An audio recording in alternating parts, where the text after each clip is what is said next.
नमस्कार, मैं हूं पांडे बीएन राजू और मैं हूं अभी हाजीपुर के नमो टी स्टॉल पर।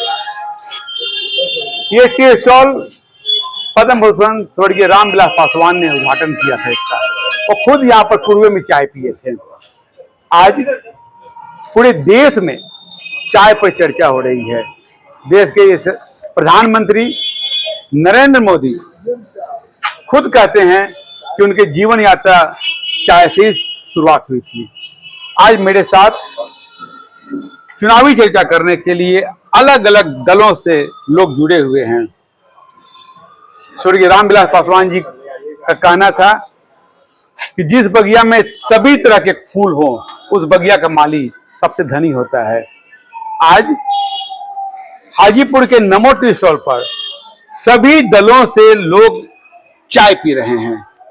ये वैशाली की विशेषता है कि राजनीति अपनी जगह पर है, वैचारिक मतभेद अपनी जगह पर है, मगर राजनीति से परे सभी लोग भाईचारा का निर्वहन करते हुए एक साथ चाय पीते हैं। हम जानने का प्रयास करते हैं कि वैशाली जिले में क्या रुख होना है। अनिल जी, आप राजद के हैं, प्रदेश महासचिव। क्या है तेजस्वी जी का राघोपुर, क्या रहेगा इस बार? तेजस्वी जी इस बार सर्वाधिक मतों से विजयी हो गए। उनका जो विजन है, उनका जो सोच है युवाओं के लिए और बिहार के लिए, पूरे बिहार में युवाओं में एक लहर चल रहा है। और राघोपुर ही नहीं, पूरे बिहार में तेजस्वी जी और राष्ट्रीय जनता दल, उनके गठबंधन के लोग अपार वोट से जीतेंगे। तो उनके तो बड़े भाई तेज प्रताप यादव भी कहते हैं कि कहाँ है विधायक, उनके तो बदिया उधरने के लिए उनके बड़े भाई लगे, कैसे संभाल पाएंगे वो? देखिए, मेरा ये मानना है कि परिवार एक अलग चीज है। परिवार का विवाद अलग है, भाई भाई में विवाद अलग है, लेकिन राजनीतिक मंच अलग है। और राष्ट्रीय जनता दल के नेता लालू प्रसाद यादव जी है और जहां लालू जी रहेंगे वहां राष्ट्रीय जनता दल रहेगा। और लालू जी के नेतृत्व में तेजस्वी जी काम कर रहे हैं और तेजस्वी जी इसके युवा कर्णधार है। और क्या लगता है कल तेजस्वी जी को चुनौती देने के लिए आपके जन स्वराज के संस्थापक प्रशांत किशोर जी लंबी सभा किए? वो प्रशांत जी ने जो सभा किया, वो 35 वर्षों से जो स्थिति थी, जो विरासत थी तेजस्वी जी की, उसको एक आईना दिखाने के लिए प्रधान जी का उन्होंने घोषणा तो नहीं किया कि मैं चुनाव लड़ूंगा। घोषणा, चुनाव लड़ने की घोषणा पार्टी अध्यक्ष के द्वारा होता है। वो वहां अपनी ताकत, अपनी हस्ती दिखा कर आए हैं और वो आप सबों ने देखा है कि किस तरह का जनसैलाब था और किस तरह लोगों में आकर्षण था प्रशांत जी का। और अब ये निर्णय तो पार्टी के ऊपर है कि पार्टी किसे कहां से चुनाव लड़ाए, वो निर्णय प्रशांत जी नहीं ले सकते। और प्रशांत जी शुरू से कह रहे हैं कि जहां से भी उनको पार्टी समझेगी, उचित समझेगी, वहां से वो निश्चित रूप से चुनाव लड़ेंगे। क्या लगता है क्या रहेगा यहाँ पर वैशाली जिले में माहौल? आप तो किसी पार्टी से पूर्व मुखिया हैं। हाँ, हम अभी वर्तमान मुखिया ग्राम पंचायत हुसैना भगवानपुर के हैं। हाँ, इस बार एनडीए का सरकार अच्छी तरह से बनेगी, एनडीए काफी बहुमत लाएगी। राघोपुर में क्या होगा? राघोपुर में लड़ाई होगी, काफी लड़ाई होगी। काफी लड़ाई होगी। क्या लगता है राघोपुर में क्या सीन रहेगा? राघोपुर तो अपना परिचय दे दीजिए। हम जदयू से हैं और प्रभारी मंत्री के प्रतिनिधि हैं। देवेंद्र यादव भारती मेरा नाम हुआ। और राघोपुर के जहां चर्चा करने की बात पांडे सर बोले हैं, आप राघोपुर में निश्चित रूप से जो इस बार एनडीए गठबंधन ने जो तय बनाया है, शीर्ष नेता ने जो निर्णय लेने का जो फैसला किया है, आपको कल तक नाम आ जाएगा कि किसका होगा। और तेजस्वी जी का सबसे भारी और सबसे मशक्कत चुनाव उनका यही राघोपुर में होगा। और अब नहीं चलेगा राघोपुर की जनता को ठगने का काम। इन्होंने काम नहीं किया, वहाँ की जनता समझ चुकी है और काम करने वाले को ही राघोपुर की जनता विधानसभा जिता के भेजेगी। एनडीए की उम्मीदवार की जीत होगी।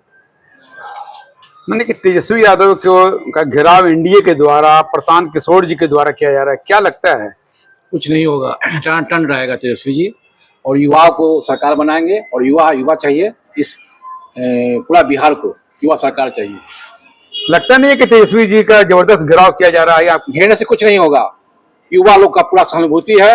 ये रोजगार दिए हैं, टीचर में, शिक्षा में, सब जगह 17 महीना में टनाटन कर दिए हैं। जीतने के बाद और टनाटन हो जाएगा इनका पूरा बिहार में। कोई चुनौती नहीं, कोई चुनौती नहीं। देखिएगा आप, चुनाव के बाद हमसे भी बात कर लीजिएगा इस पर।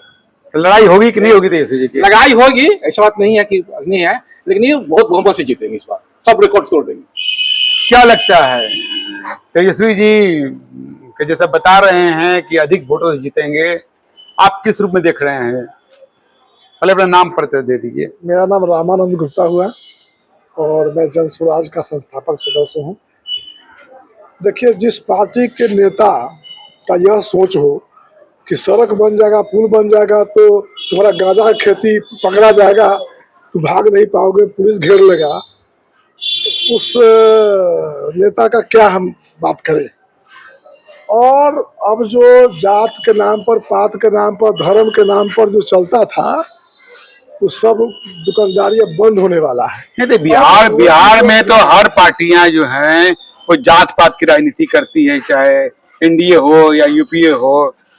तो ये फैक्टर रहेगा कि नहीं रहेगा? आपको इस बार मजबूर होकर के, झक मार करके सब पार्टी को मुद्दों पर आना पड़ेगा और आना पड़ रहा है।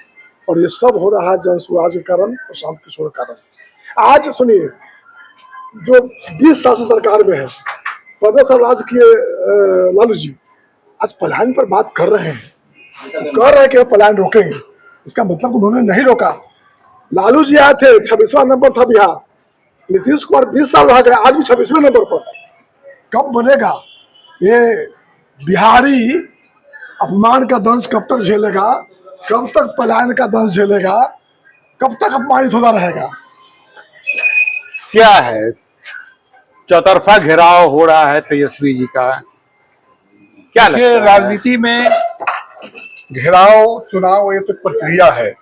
आज पूरे बिहार में समानांतर लड़ाई है, इंडिया गठबंधन और एनडीए गठबंधन, बाकी कहीं कोई नहीं है। ये भ्रम की स्थिति है। जो व्यक्ति डिस्ट्रीब्यूटर का काम करता था, प्रशांत किशोर जी जिताने का काम करते थे कि एजेंसी लेकर करोड़ों करोड़ लेते थे, आज चुनाव लड़ाने की बात कर रहे हैं, तो आप समझ लीजिए कि उनकी क्या स्थिति होगी।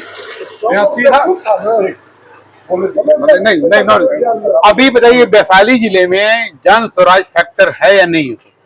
जीरो। वैशाली जिले में जन स्वराज का क्या रहेगा? नहीं, ज्यादा कुछ नहीं।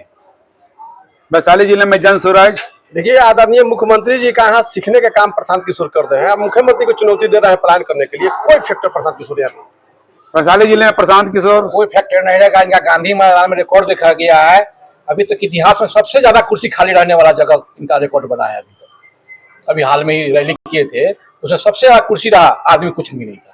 इसमें क्या कह सकते? मतलब प्रशांत किशोर जिस तरह से एनडीए पर या यूपीए के नेताओं पर प्रहार कर रहे हैं, प्रशांत किशोर इनके कैंडिडेट को प्रभावित कर पाएंगे? नहीं, अभी नहीं कर पाएंगे, इसमें नहीं कर पाएंगे। क्या होगा, प्रशांत किशोर का क्या भूमिका रहेगा? हम अमरिंदर कुमार सिंह, जन स्वराज विचार बुद्धिजीवी विचार मंच के अनुमंडल अध्यक्ष हैं। प्रशांत किशोर जी प्रभावी रहेंगे, वह आपको दिख रहा है। जितने भी एमएलए है, विधायक है, सब जगह से खदेड़े जा रहे हैं। उनसे जनता जब सवाल, प्रशांत किशोर के उकसावे पर खदेड़े जा रहे हैं। उकसावे पर नहीं, हाँ। जनता को जागरूक करने के, अपने अधिकार को समझने के लिए। अच्छा, प्रशांत तो जयपुर की तो हम बिहार में कपड़ा देते हैं जी। तो जहाँ तक हम सुने हैं एनडीए की सरकार है।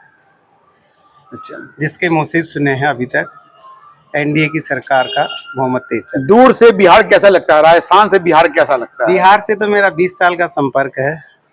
मैंने एक समय था जो डर का माहौल था, बिहार के नाम से लोग कांपते थे। पहले बहुत था, लेकिन अब कुछ परिवर्तन है? हाँ, अब नहीं। अभी पहले बिहारी कहने पर लोग लज्जा महसूस करते थे, अब पहले हम 8 बजे 7 बजे होटल में आ जाया करते थे, अब रात भर घूमते हैं, कोई दिक्कत नहीं होती।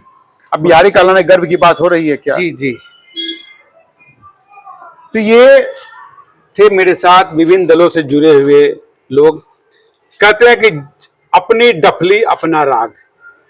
सबको विश्वास है, भाजपा के नेता हों, जदयू के नेता हों, राजद के हों, जन स्वराज के हों, सबको विश्वास है कि इस बार वैशाली जिले के 8 विधानसभा सीटों पर इनका दबदबा कायम रहेगा।